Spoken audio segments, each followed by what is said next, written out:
लखनऊ विकास प्राधिकरण यानी एलडीए में मची है लूट। लाखों की सरकारी संपत्ति का हो रहा है बंदर बांट। राजधानी लखनऊ के विकास का दावा करने वाले एलडीए के दफ्तरों के भीतर भ्रष्टाचार का दीमक सरकारी खजाने को खोखला कर रहा है। मामला रिकंस्ट्रक्शन और रिनोवेशन की आड़ में लाखों के बिजली उपकरणों की चोरी का है। इस 10 मंजिला इमारत को देखिए। यहां कल तक सैकड़ों एसी चल रहे थे, सीलिंग फैन और वॉल फैन हवा दे रहे थे और बेशकीमती सजावटी लाइटें जगमगा रही थी। लेकिन जैसे ही रेनोवेशन का काम शुरू हुआ, यहां तैनात इलेक्ट्रिकल इंजीनियर अजय उपाध्याय की नीयत डोल गई। नियम कहता है कि पुराना सामान सरकारी स्टोर में जमा होना चाहिए या उसकी नीलामी होनी चाहिए, लेकिन सूत्रों की माने तो अजय उपाध्याय ने इस नियम की धज्जियां उड़ा दी है।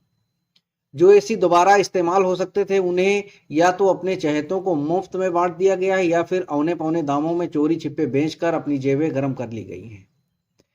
लेकिन चोरी का तरीका इससे भी ज्यादा सातिराना है।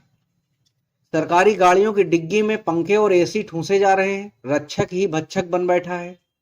क्योंकि गाड़ी सरकारी है, उस पर रसूख की प्लेट लगी है, इसलिए गेट पर खड़े गार्ड भी साहब की गाड़ी चेक करने की हिम्मत नहीं जुटा पाते हैं। इसी वीआईपी सुरक्षा की आड़ में सरकारी राजस्व को लाखों का चूना लगाया जा रहा है। क्या एलडीए के आला अधिकारियों को इस लूट की भनक है?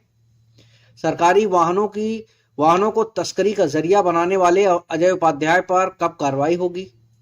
जनता के पैसों से खरीदे गए सामान को निजी जागीर समझने का हक इन्हें कैसे दिया?